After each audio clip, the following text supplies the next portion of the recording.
I am back with my fourth installment of How I Met Glecean Cox, and I have gone through my screenshots and my text thread with her going from 20 into 21, because those are the years that I kind of forgot, because I think because COVID messed up a lot of stuff, 20 and 21 messed up a lot of stuff. So even though we communicated on a regular, there wasn't as much meeting going on.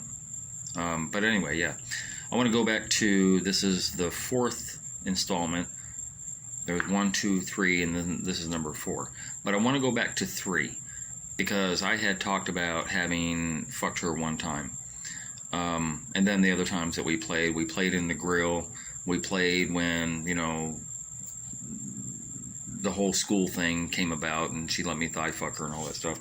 But it was interesting because I look back on this text that we were chatting in 21 after the whole photo shoot happened and all this stuff. And it's interesting. I want to show you something. This is how she goes. Let me see if you can see it. I don't know if you can see it or not. I'm going to try and do this the best way I can. Hold on a second. I think it's backwards, so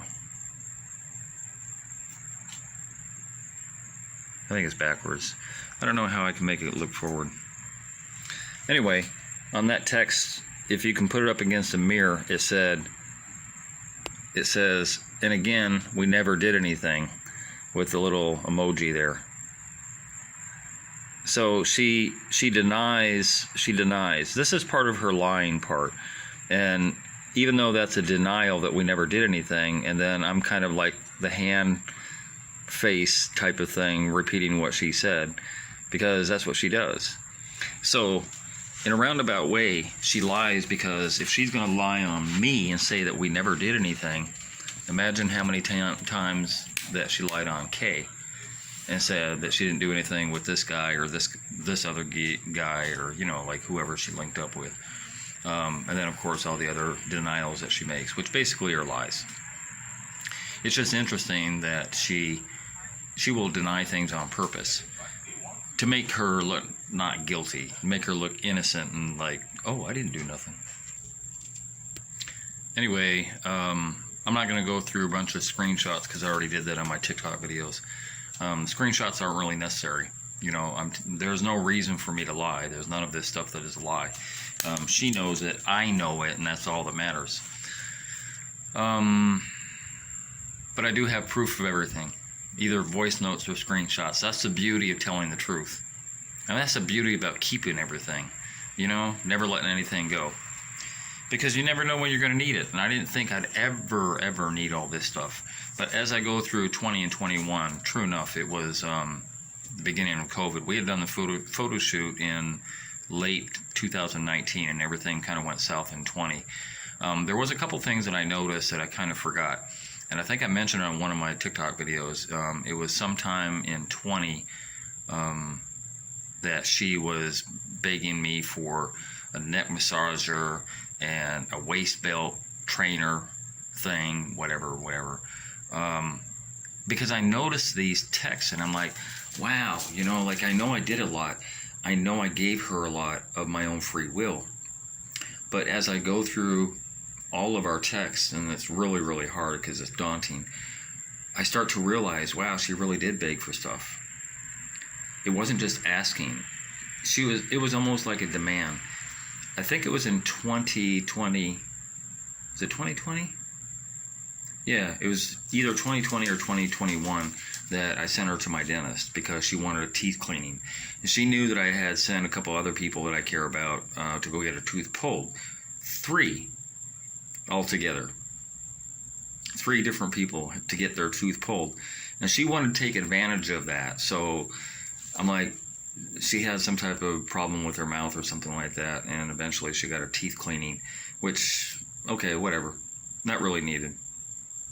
But the waist trainer is basically, she was talking about her posture, how she wanted to sit up straight and all that stuff. So it wasn't really a waist trainer. It was going to be a girdle for her for all intents and purposes.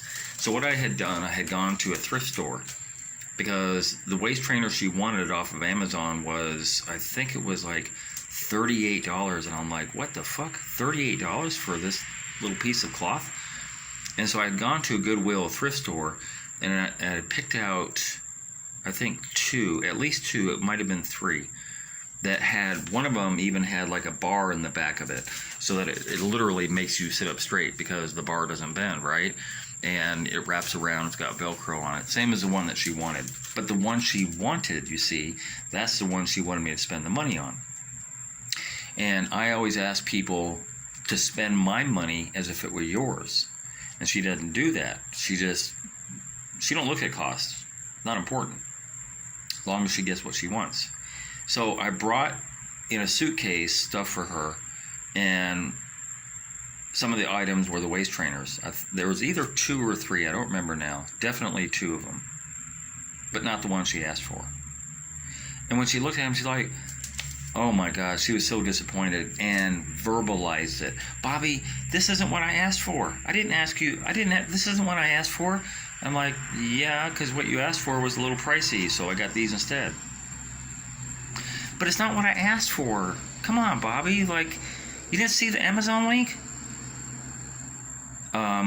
You've got some waist trainers. It may not be the one you wanted, but you got some waist trainers. 2 of them, to be exact. Oh well, I guess I'll have to work with it. Like, you think? That kind of pissed me off, because the ungratefulness, right? If somebody gets me something out of their own money, right? Say it's a Father's Day tie, and Father's Day ties, a lot of times fathers don't want those ties, so you re-gift it, but you say thank you, I appreciate that. It's not what I wanted. You don't say it's not what I wanted, you just say thank you, I appreciate that. Or you could say, well, it's not exactly what I wanted, but I'll deal with it, I'll work with it. You know, you make the person feel good about having given you something. And she did not do that. She did not do that at all. That girl, as I said before, with regard to the haberdashery, it was almost like we were a couple. You know, especially the last couple of years, like we were a couple. Like these expectations that she had of me to just do for her. And it's kind of weird too, because, you know, there was never, the reciprocation wasn't there. You know, as I said in my other video, there was never a point where she's, let me come do something for you out of the goodness of my heart, because you've done so much for me out of the goodness of yours. There was never anything like that. And it's very clear to me now as I go through these texts, because, oh my God, I told you before, we go through so many. I wish I could, I'm gonna do this one thing a little quickly, see if I can make this work. I don't know if I can make this work or not. These are our text threads. You're not going to be able to see them. These are our text threads. And if you look at the dates, like this this will cover like a month. I can't show it. There's like a month, and then the next month, and then the next month. It just goes on and on and on, like a roulette wheel at a casino. It just goes on and on and on. It takes so many just to cover a month. It's crazy. Every single day of every single day, we were texting, talking, video calling, something. There was always something going on between us. You know, so that's one of the reasons why it just sucks that all of this just went away. There was a point in 21 where she was focused on getting some land. I had sold a property of mine. Did I mention this in the other video? I don't think I did. I don't think I mentioned this in the other videos. So about 9 years ago,